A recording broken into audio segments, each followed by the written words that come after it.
ജയന്റെ മരണത്തിന് ശേഷം മലയാള സിനിമ പരിവർത്തനത്തിന് വിധേയമായി. ജയനെ അനുകരിച്ച് നിരവധി പേർ എത്തി. ഭീമൻ രഘു എത്തി. ജയന്റെ അനുജൻ സോമൻ നായർ അജയൻ എന്ന പേരിൽ എത്തി. അങ്ങനെ പലരും എത്തിയെങ്കിലും ജയന്റെ സിംഹാസനം പിടിച്ചെടുക്കാൻ ആർക്കും സാധിച്ചില്ല. ജയന്റെ മരണശേഷം ഉണ്ടായ ആദ്യത്തെ യുവ സൂപ്പർ സ്റ്റാർ രതീഷായിരുന്നു. ജയൻ അഭിനയിക്കേണ്ടിയിരുന്ന തുഷാരം എന്ന ചിത്രത്തിൽ അഭിനയിച്ചത് രതീഷാണ്. തുഷാരം എന്ന ചിത്രം വലിയ ഹിറ്റായി മാറി. മലയാളത്തിലെ എക്കാലത്തെയും മികച്ച ആക്ഷൻ ചിത്രമായി തുഷാരം മാറി. ഒറ്റ ചിത്രത്തിലൂടെ രതീഷ് സൂപ്പർ താരമായി. പിന്നീട് അങ്ങോട്ട് രതീഷിൻ്റെ പടയോട്ടമായിരുന്നു. രതീഷിനെ ലാക്കാക്കിക്കൊണ്ട് തിരക്കഥകൾ വന്നു. രതീഷ് തിരക്കുള്ള നടനായി മാറി. മമ്മൂട്ടി രതീഷിൻ്റെ സിനിമകളിൽ ഉപനായക കഥാപാത്രം അവതരിപ്പിച്ചുകൊണ്ടാണ് ശ്രദ്ധേയമായത്. രതീഷിൻ്റെ അഹിംസ,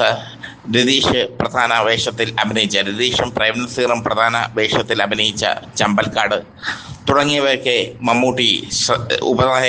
തുടങ്ങിയവയിലൊക്കെ മമ്മൂട്ടി ഉപനായക വേഷത്തിൽ എത്തിയിരുന്നു. ഈ ചിത്രങ്ങളൊക്കെ വലിയ ഹിറ്റും ആയിരുന്നു. പ്രശസ്തിയുടെ ഉന്നതിയിൽ നിൽക്കുമ്പോൾ രതീഷിന് പലവിധത്തിലുള്ള ദൗർബല്യങ്ങൾ ഉണ്ടായി. സെറ്റിൽ താമസിച്ച് എത്തുക, സെറ്റിലിരുന്ന് മദ്യപിക്കുന്നതിന് വേണ്ടി മാത്രം സെറ്റിലെത്തുക എന്നിങ്ങനെ നിർമ്മാതാക്കൾക്ക് സ്വീകരിക്കാനാവാത്ത പലതരത്തിലുള്ള നടപടികളും രതീഷിൽ നിന്ന് ഉണ്ടായി. അതാണ് രതീഷ് ഔട്ടാകാനുള്ള പ്രധാന കാരണവും. രതീഷിൻ്റെ സ്ഥാനത്ത് മമ്മൂട്ടി കയറി വന്നു. മമ്മൂട്ടിയുടെ കുതിച്ചുകയറ്റം രതീഷിനെ തളർത്തി. സൂപ്പർ താരമായിരുന്ന കാലത്ത് പലവിധത്തിലുള്ള ജാടകൾ രതീഷിന് ഉണ്ടായിരുന്നു. തൻ്റെ കൂടെ ഏത് നടി അഭിനയിക്കണം എന്ന് തീരുമാനിച്ചിരുന്നത് രതീഷായിരുന്നു. രതീഷിൻ്റെ അക്കാലത്തെ സ്ഥിരം നായിക സ്വപ്നയായിരുന്നു. സ്വപ്നയും രതീഷും മലയാളത്തിലെ പ്രിയപ്പെട്ട ജോഡികളായി മാറി. ഒരു നടിയുടെ ജീവിതം രതീഷ് തകർത്ത കഥയാണ് സിനിമ കേരള പറയുന്നത്. ചെന്നൈയിൽ നിന്ന് മലയാളത്തിൽ അഭിനയിക്കാനെത്തിയ, അന്നത്തെ മദ്രാസിൽ നിന്ന് മലയാളത്തിൽ അഭിനയിക്കാനെത്തിയ ജയരേഖ എന്ന നടിയുടെ ജീവിതം തകർത്തത് രതീഷാണ്. ജയരേഖ തമിഴ്നാട്ടിലാണ് ജനിച്ചത്. തമിഴ് സിനിമകളിലൊക്കെ അഭിനയിച്ചു. ഒന്ന് രണ്ട് മസാല ചിത്രങ്ങളിൽ അഭിനയിച്ചു ജയരേഖ. ആ മസാല ചിത്രങ്ങളിലൊക്കെ മെയ് അളവ് കാട്ടുന്ന വിധത്തിൽ, അല്ലെങ്കിൽ ശരീരം കാട്ടുന്ന വിധത്തിൽ ജയരേഖ അഭിനയിച്ചു. അതിനുശേഷമാണ് അവർ മലയാള സിനിമയിലേക്ക് എത്തിയത്. മലയാള സിനിമയിലേക്ക് എത്തുമ്പോൾ തമിഴ് സിനിമയിൽ അഭിനയിച്ച കാര്യം അവർ മറച്ചു വെച്ചു. കാരണം തൻ്റെ തമിഴ് സിനിമകൾ കണ്ടു കഴിഞ്ഞാൽ തനിക്ക് മലയാളത്തിൽ നായികാ വേഷം കിട്ടില്ലെന്ന് ജയരേഖയ്ക്ക് അറിയാമായിരുന്നു.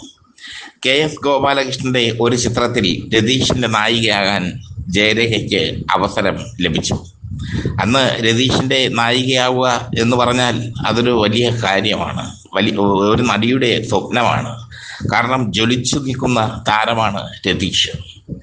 ജയരേഖയെ സംവിധായകൻ KS ഗോപാലകൃഷ്ണൻ രതീഷിന് പരിചയപ്പെടുത്തി. രതീഷ് പറഞ്ഞു, ഈ നടിയുമായി തനിക്ക് അഭിനയിക്കാൻ പറ്റില്ല. ഈ നടി ബ്ലൂ ഫിലിമിൽ അഭിനയിച്ചിട്ടുണ്ട്. ഈ നടിയുടെ ബ്ലൂ ഫിലിം താൻ കണ്ടിട്ടുണ്ട്. മാത്രമല്ല, ജയരേഖ അഭിനയിച്ച ആ തമിഴ് ചിത്രത്തിൻ്റെ പേരും രതീഷ് പറഞ്ഞു. അങ്ങനെ ജയരേഖയ്ക്ക് ആ ചിത്രത്തിൽ അവസരം നഷ്ടപ്പെട്ടു. ജയരേഖ പിന്നീട് സെക്സ് ചിത്രങ്ങളുടെ സ്ഥിര സാന്നിധ്യമായി മാറി. അതിനിടയിൽ നല്ലൊരു വേഷം അവർ ചെയ്തു. വഴിയോര കാഴ്ചകൾ എന്ന മോഹൻലാൽ ചിത്രത്തിൽ. അതിൽ മോഹൻലാലിൻ്റെ ഭാര്യയുടെ വേഷം ചെയ്തത് ജയരേഖയാണ്. ഭർത്താവിനെ ചതിക്കുന്ന ഭാര്യയുടെ വേഷം.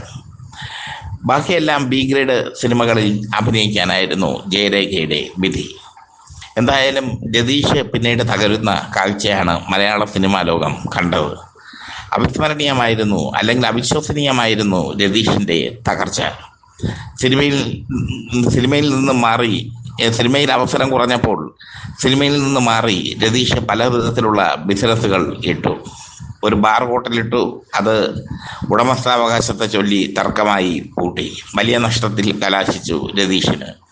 കമ്പം തേനി ഭാഗത്ത് ഒരു തോട്ടം ഒരു തോട്ടം സ്ഥാപിച്ചു. ആ തോട്ടവും ഉടമസ്ഥാവകാശത്തെ ചൊല്ലി തർക്കമായി. പിന്നീട് മേനകയുടെ ഭർത്താവ് സുരേഷ് കുമാർ, നിർമ്മാതാവ് സുരേഷ് കുമാർ ഇടപെട്ടാണ് ആ തർക്കം പരിഹരിച്ചത്. രതീഷ് സാമ്പത്തികമായി തകർന്നു. ജയരേഖ സാമ്പത്തികമായി തകർന്നില്ലയോ എന്നറിയില്ല.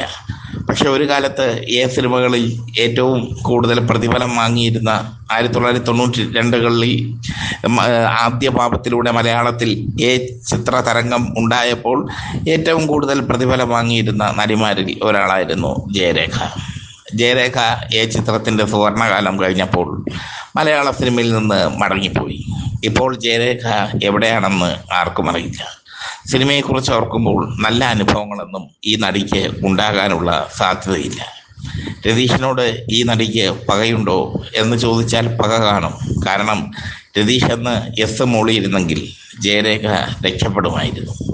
പക്ഷേ മോളിയില്ല രതീഷ്. മാത്രമല്ല, ജയരേഖയെ ആ സിനിമയിൽ നിന്ന് ഔട്ടാക്കുകയും ചെയ്തു രതീഷ്.